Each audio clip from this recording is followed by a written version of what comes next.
জাতীয়তাবাদী স্বেচ্ছাসেবক দলের ৪৬তম প্রতিষ্ঠাবার্ষিকী উপলক্ষে কেন্দ্রীয় কর্মসূচির অংশ হিসেবে বরিশালের মেহেন্দিগঞ্জ উপজেলা ও পৌর স্বেচ্ছাসেবক দলের বর্ণাঢ্য র্যালি অনুষ্ঠিত হয়েছে।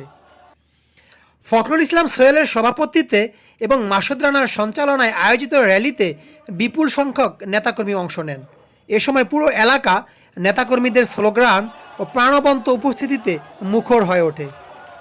র্যালিতে উপস্থিত ছিলেন মেহেন্দিগঞ্জ উপজেলা বিএনপির সদস্য সচিব শিহাব আহমেদ সেলিম ও পৌর বিএনপির আহ্বায়ক রিয়াজ শাহিন লিটন ও বরিশাল উত্তর জেলা বিএনপির আহ্বায়ক সালাউদ্দিন পিপলু ও বরিশাল মেহেন্দিগঞ্জ বিএনপির সিনিয়র যুগ্ম আহ্বায়ক আসাদুজ্জামান মুক্তা সহ বিএনপি ও স্বেচ্ছাসেবক দলের বিভিন্ন পর্যায়ের নেতৃবৃন্দ।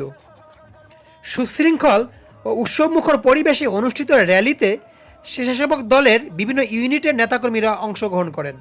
তাদের উপস্থিতিতে মেহেন্দিগঞ্জের রাজপথ হয়ে ওঠে প্রাণবন্ত। শুধু দলীয় কর্মসূচি নয়, মেহেন্দিগঞ্জ স্বেচ্ছাসেবক দলের নেতাকর্মীরা বিভিন্ন মানবিক ও সামাজিক কর্মকাণ্ডে সক্রিয় ভূমিকা পালন করে চলছেন।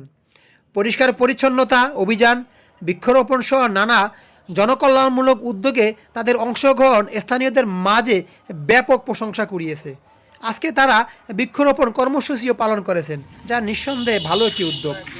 স্থানীয়দের মতে নিষ্ঠা, শ্রম ও শৃঙ্খলার সঙ্গে বিভিন্ন কর্মসূচি বাস্তবায়নের মাধ্যমে বরিশাল মেহেন্দিগঞ্জ স্বেচ্ছাসেবক দলের নেতাকর্মীরা সংগঠনকে সাংগঠনিক ভিত্তিকে আরও শক্তিশালী করেছেন। একই সঙ্গে মানবিক কর্মকাণ্ডে সম্পৃক্ততার কারণে সংগঠনটি সাধারণ মানুষের কাছে ইতিবাচক ভাবমূর্তি সৃষ্টি করেছেন। সংগঠনের অনেক নেতাকর্মী নিজেদের সময় ও শ্রম সামর্থ্য দিয়ে নিয়মিতভাবে মানুষের পাশে দাঁড়াচ্ছেন। আগামী দিনে এসব মানবিক ও সামাজিক উদ্যোগে আরও বিস্তৃত হবে এবং এর সুফল মেহেন্দিগঞ্জবাসী পাবেন, এমনটাই মনে করেন স্থানীয়রা। প্রিয় দর্শক, আপনি চাইলে ভিডিওটা অন্যকে দেখার জন্য শেয়ার করতে পারেন। আর এরকম ভিডিও পেতে আমাদের পেজটি অবশ্যই ফলো দিয়ে রাখবেন।